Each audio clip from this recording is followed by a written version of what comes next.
عجیب بات ہے نا،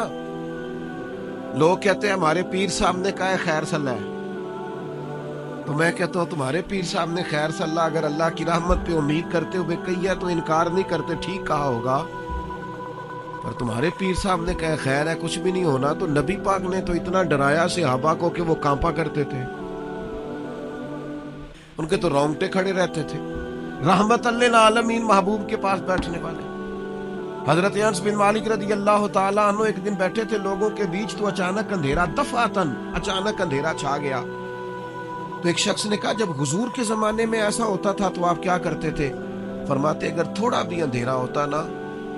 تو ہم کانپنے لگتے، ہمیں ڈر لگتا تھا کہیں قیامت تو نہیں آ گئی،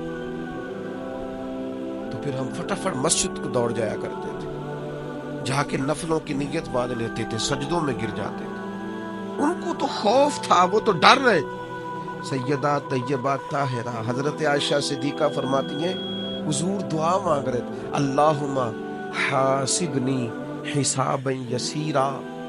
تعلیم امت کے لیے، ہمیں سمجھانے کے لیے۔ کریم کہتے ہیں اے اللہ مجھ سے جب تو قیامت والے دن حساب لینا تو ذرا آسان کر کے لینا۔ فرماتی ہیں میں تڑپ گئی، میں نے کہا یا رسول اللہ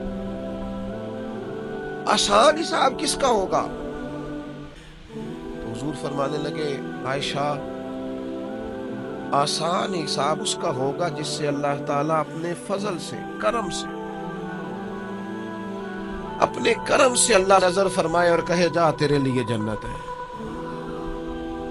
ورنہ فرمایا جس سے اس نے پوچھ لیا نا،